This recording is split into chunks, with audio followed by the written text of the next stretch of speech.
guys, welcome back. It's Saturday the 23rd of December 2017. It's 9 o'clock at night and I want to quickly get this video up so I can get it out there before Christmas, which is only 2 days away. But I've got to do the editing tomorrow anyway, so 3 experiences in 1 week. That's a record for me, actually. And the last video I was just about to start, or just starting, on the experiences I had in 2016, which is really not that many. I was looking through my journal, I think maybe I only had 15 or so lucid dreams in that whole year, and only a few of them are really worth talking about.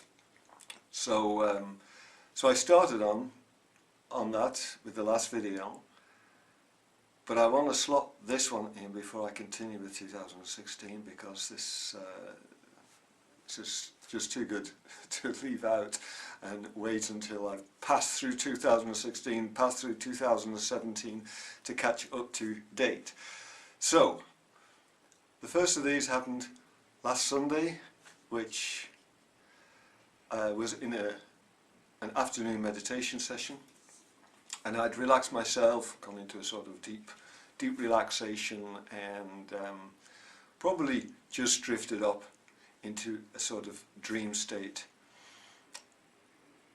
And I found myself in a room with my son and some other guy I sort of know, and we were discussing the internet, and for some reason or other we came upon something to do with Google Images. And during the conversation I glanced to my right hand side and I noticed that lying flat on the ground beside me was a Google image. Can't remember what it was now. I think it was a beach of some sort. And it was so strange because it was just on its own, and it wasn't on the computer, it was on the carpet right next to me. And this sort of triggered my lucidity, and I turned my attention away from the conversation and looked at this image, and what I did then is play around with it. I tilted it up a little bit to face me, and I created some mountains as a backdrop to the water scene. As I said, it was unclear now exactly what the scene was, but I remember creating mountains, and as I did that I felt myself being pulled into the scene, but not with the whole body. It was more a mental projection, as if my mind is being pulled into it without my body. And then all of a sudden I find myself being pulled down into the scene and into a tunnel or a vortex of sorts, an underground labyrinth of cave systems, but I was flung around it like you're flying through a wormhole. And the cave had really sort of corrugated sides to it, like you see in some of those weird alien ship movies, that are the ships built sort of organically. Very dark, very alien. But I was enjoying the ride. I was literally steaming down that tunnel. And it was taking me in all sorts of directions, up and down and around, and I didn't get quite to the point of whooping, but it was fun and I was enjoying it. And I even at one point managed to slow it down and turn my viewpoint around, as if I turned my body around, and go backwards through it. And that was a fun thing to do. And then what happened was I felt it fading. What I rather felt was that the sunlight or the light in my room, because this was an afternoon meditation, the light was changing. Maybe the sun had come out from the clouds outside, and the difference in light in the room actually filtered through my physical eyes and into this dream, this lucid dream scenario. And I was aware of this. I think, oh, I'm going to wake up any minute now. So I tried very, very consciously to say, you know, darken the image, turn off the light, keep it going, try to mentally project my desire to make the visuals stronger. Didn't work, and I woke up a couple of seconds later. So, but that was a really weird experience, fun experience, I have to say, even if it was a little bit scary, alien-like surroundings. The next one happened on Thursday, 21st, and this is a really special one for me. Before I tell you the story, I just mentioned that I'd watched a few videos about a week ago on a guy called Robert Wagner, and Robert Wagner is one of the world-renowned experts on lucid dreaming, and he's been doing it for over 30 years. He's written a number of books, and he was describing some of the things you can experience through lucid dreams, which is not much different from what you can experience through out-of-body experiences. That's why the two are actually the same thing. And one of his more profound experiences was when he asked the universe to allow him to experience his multi-dimensional self. And he described the most amazing experience. I thought, I want that experience too. I've got to do this. I've got to forget about manifesting motorbikes and cars and planes and all this sort of thing. I have got to start asking some really important questions and state some important desires to give me some more profound experiences. So that is what I planned to do. And this happened in the early morning of Thursday. I'd had a normal night's sleep. I'd got up about 5 o'clock in the morning, stayed up for about an hour, went back to bed, and with some relaxation exercises to bring me back into a deep relaxation state, but not into sleep again, because I didn't want to fall right back into sleep. But I got to the point where the hypnagogic imagery starts whirling around in my head, really strong ones, lots of different ones, and then suddenly one was so strong I couldn't resist it, and it was so funny. It was as if I couldn't see anything past this area. It was a little window of visual imagery, and it was very bright and very strong, and right in the center of that was a hand with a cigarette. And I'm a smoker, and I really fancied a cigarette. You see a cigarette, and I thought, I'll move into this one and have a smoke. And I moved into it and sort of mentally asked if I could have a cigarette. And it was given to me. And of course I could reach my hand into that image then and take this cigarette. And because I did that, I was pulled completely into the scene. And the rest, it broadened out then, and it was a full scene. The cigarette was already lit for me as well. And I put it in my mouth and looked at the person on the other side who had given it to me, and it was my mother. And my mother passed away quite a few years ago now. She was also a smoker. And although since her death I've had quite a few dreams about her, one was I think in the middle of 2017, which I still got to talk about on video, was a very special one. And that was the last proper contact I had with her in an out-of-body experience. And this one was such a surprise to see her again after all this time, and it just blew my mind. And I told her this, and she was actually lying in a bed. I think it was a hospital bed, it seemed to be, and she still seemed to be a little bit sick because she died of an illness, and she still seemed to be a little bit ill in this scene, but not too bad. And she was still smoking, so it couldn't have been all that bad. And so I got talking to her and saying, hey, it's great to see you again after all this time. And she was looking at me puzzled as of, you know, what am I doing here anyway? How did I get to visit her? And I said, oh, don't worry about it. I visited you a few times since you passed away. And then I thought to myself, oh, maybe she doesn't even know she's dead. Some people who die don't know that.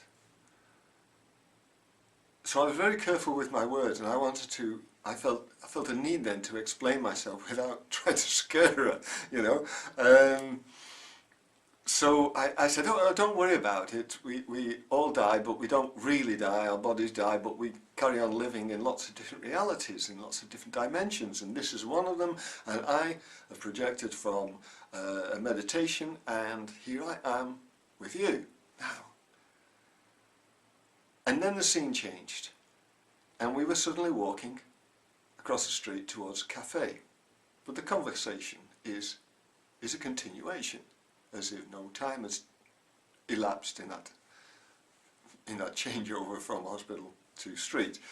And just again to reassure her, I was asking her about her beliefs in spirituality, because I wanted to explain to her that I could project in meditations and lucid dreams, and visit these different dimensions. And I didn't know what she thought about this. I never knew anyway when she was alive what her deeper spiritual beliefs were. So this was a good chance to find out about it. And I said, well, you know, I don't know how you think about spirituality and other dimensions and this sort of phenomenon. And she said, oh, I read a book once, she said. It was called Messenger, and I got most of my ideas from there. So this was really interesting for me. My head's spinning around and thinking, Messenger, Messenger. I've got to remember this one for when I wake up, and I'll look it up on Google and see if there's really a book out there that's worth reading, you know.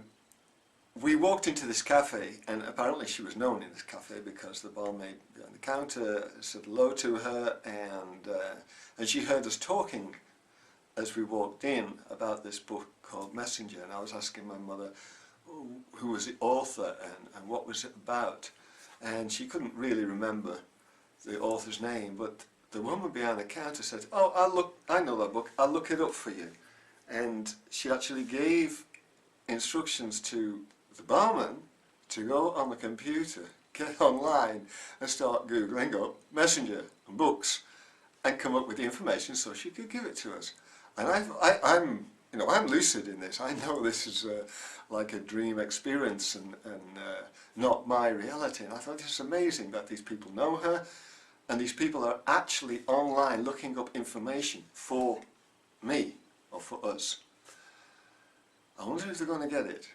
Anyway, we sit down at a table waiting to be served, and I had to look at my mother a few times because her face changed in that she'd got healthier but also younger. She looked about 35 years of age. She was 70 when she died, and I don't really remember her as a 35-year-old woman, just as my mother is a lot older than me. But now 35 is like it's really young for my age now. So I could see her in a different light, and I was amazed how pretty she was. And I said this to her, I said, you look great, you look really young. I can imagine now that this is how you looked to my father when you were living together, when you were still together, when you were young. and why he would have found you so attractive. And she was happy with that, of course. She smiled and felt a little proud of herself. So we're sitting there, and I'm just overwhelmed by this. And what another thing as well, I'd had this idea in mind before I did this session that I would do what Robert Wagner did. The next moment, the next chance I have in an out-of-body experience to direct the experience, I would use to ask the universe to give me an experience of being multidimensional. But I was very alert in this one that that's not what I wanted to do. I had a chance, and I remember saying it to myself, I have a chance now with my alertness to actually ask that question. But this scene, this scenario, this opportunity to sit with my mother and talk to her was just too great an opportunity to miss. And the other task will have to wait for another experience. And before the coffee came, before they found out the information on that book, I came out of the experience, and I woke up on my bed. Immediately jumped out of bed to write this up because I didn't want to forget anything of it. And I was just so elated anyway that that I had that chance and such a nice meeting with my mother after all this time. So that was that one. I did look it up on Google actually. I found 2 books called Messenger, probably more, but the ones that get all the hits are just 2 books. But they're both children's books, and nothing that matches what I imagine would be profound enough for somebody like my mother to learn something about spirituality from. So that was that one. Anyway, the next one happened this morning. And this one is the most surreal episode I've had to date. This was wonderful. I enjoyed every second of it.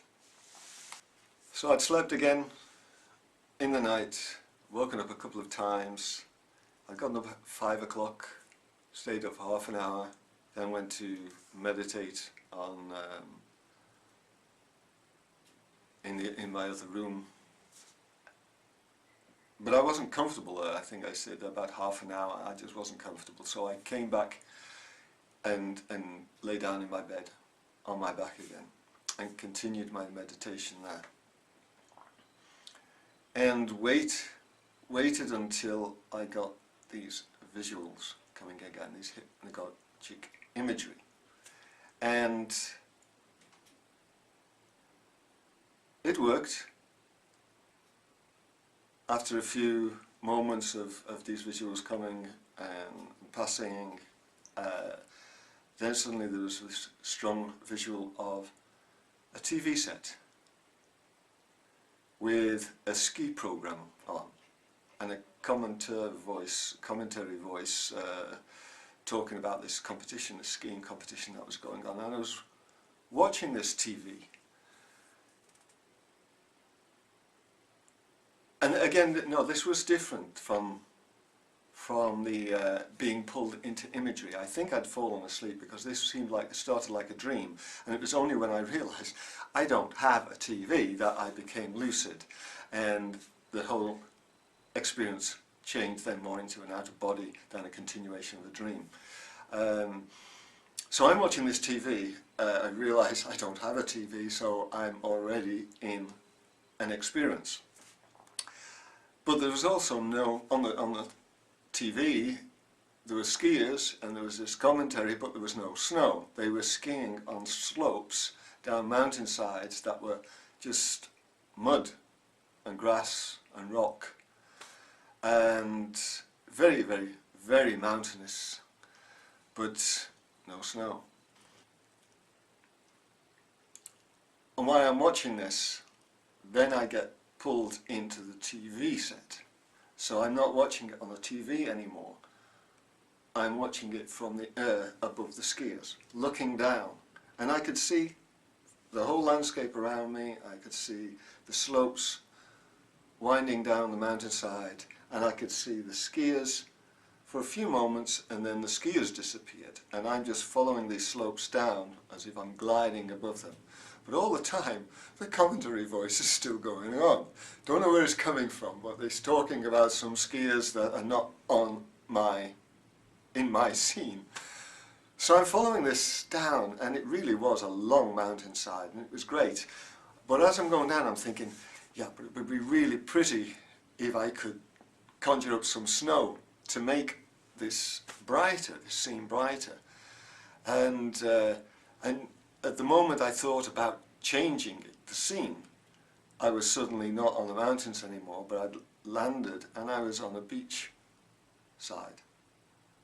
And this was a big, expansive beach, but it wasn't really a pretty beach. Wasn't sunlight. It was very dark, as it was a dreary winter's day, almost night time.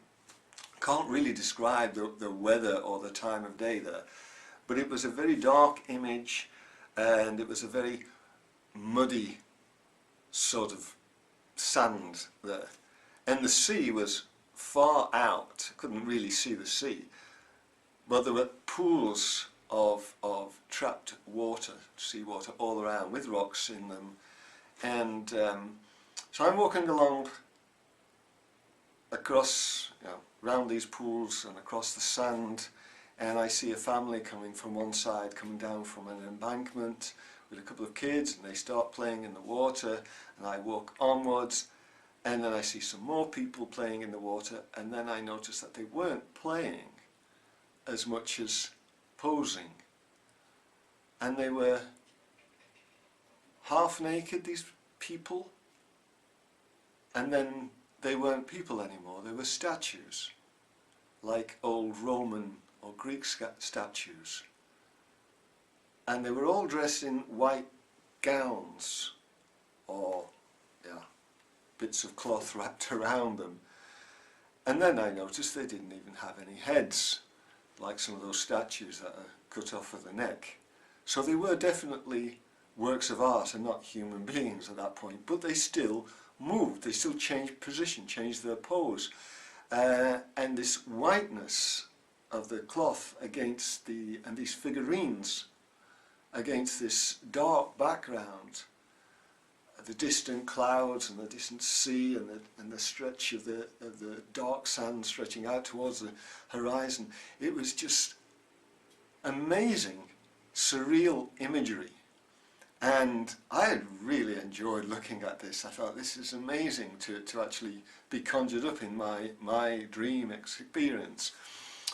And so I'm watching this and taking it all in, and I must have blinked or something from in the flash of a second.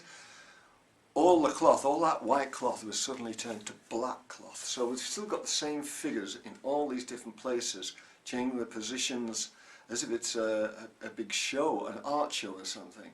And suddenly they're all dressed in black, and the blackness against the grey was also very, very, very strong. And as I passed a little bit further along the beach, I noticed some, at one side, towards the edge of the beach, towards the back end of the beach, there were some, like, I don't know, buildings, wood buildings, like stalls you would get at a festival. Something, maybe tents or something like that. I had the feeling that there was some kind of art festival going on, and there were a lot more people milling around at that point. So I stopped and I was just taking the area in, looking around me, and then I looked up towards the sky, and there's the grey sky, there's grey clouds everywhere, but right in the middle of these clouds there's a gap that just showed the clear sky above it, and it was a night sky. It was crystal clear, and there were millions of bright stars in that sky, and that was just amazing to see. And at that moment I realised that, oh yeah, I wanted to ask the universe if I could have that experience of my multidimensional self. So I was just about to ask, and then suddenly this girl came running over from one of the tents, and she jumped on top of me, pushed me over, and she said to me, "You are invited to come along to this tent here and give us a talk about illusions and reality." Well, I just giggled. I thought, this is a great dream playing about with me. And I sat up and I lifted her off me and I said, "Look, it would be really great to do that. I'm sure I'd really love to do it, but I have made a promise to myself that I am going to do this other experiment, this multi-dimensional experience experiment." So she went off in a sort of little disappointed, and I was again just about to ask the universe for this experience, and the whole scene changed. And I thought I'd woken up actually, and it took a few moments to realise that I was actually still standing instead of lying down in my bed, and I was standing against a wall, a sort of fireplace wall. Fire under me, and there's the sort of chimney breast of the wall going up, and a mirror, big mirror, right above the fireplace. And I realised I don't have a fireplace with a mirror on it, above it. So I'm still in this experience, which is great. So I'm looking at myself in the mirror, and I can also hear music as well. Music started playing as if somebody's put the radio on, and it was instrumental music. It was very interesting, a little bit electronic, but good music.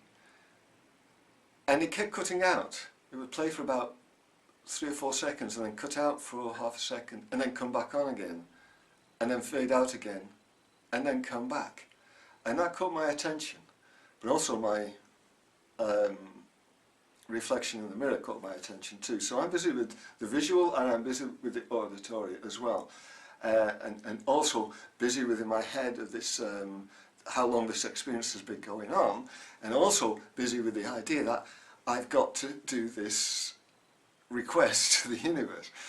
But this is just so fascinating. I have to look at this this reflection, and while I'm looking at my reflection in the mirror, the image moves away through the mirror.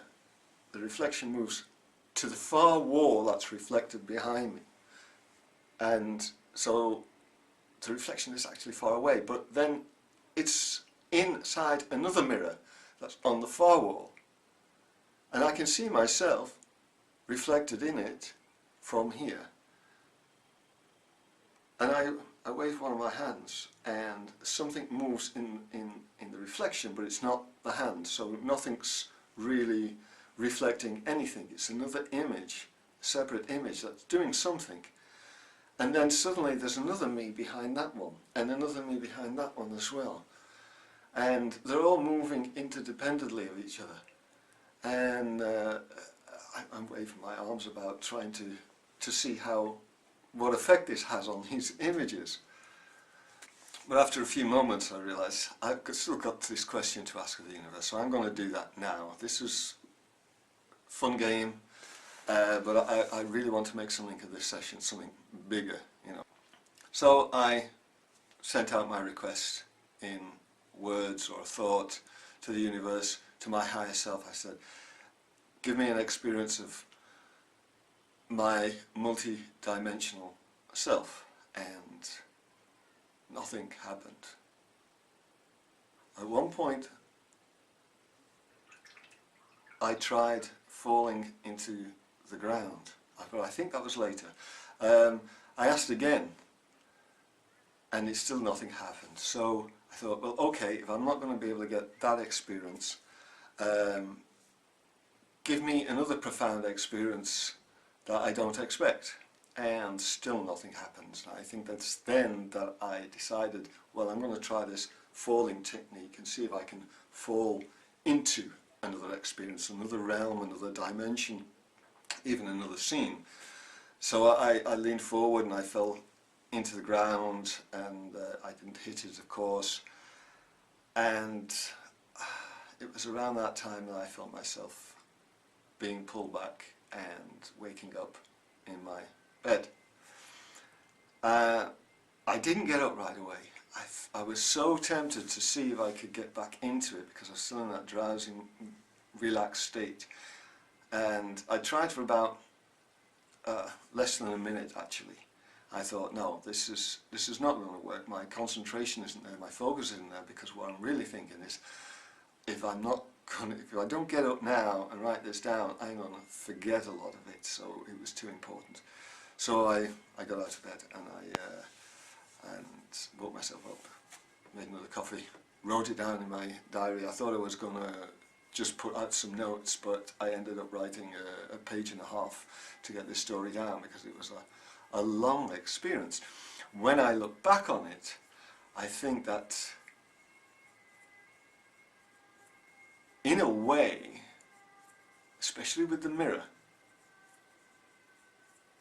and maybe also with the statues, I did get some kind of experience of multidimensionality. But I have to compare that with any experience I have that actually works when I send out that request. So maybe that's for the next experience, who knows. But that was my week, last week before Christmas. Blew me away. I'm really happy about this. If I don't have anything soon, anything new soon, I'll get back to my 2016 stories, work through them, and the rest of this month anyway, and January I will surely get most of the backlog of stories up on video and bring myself up to date, which is what I want to do, because I have a feeling that I'm going to be getting a lot of new experiences very, very shortly, and they're going to be so amazing. I'm just going to want to tell everybody about them. So anyway, I'm going to leave you with that and go to bed now to see if I can get another one before tomorrow morning. and get this video edited tomorrow morning early and up just in time for Christmas. And so I'll wish you Happy Christmas if I don't see you before then, and I'll see you in the next video anyway. Bye bye.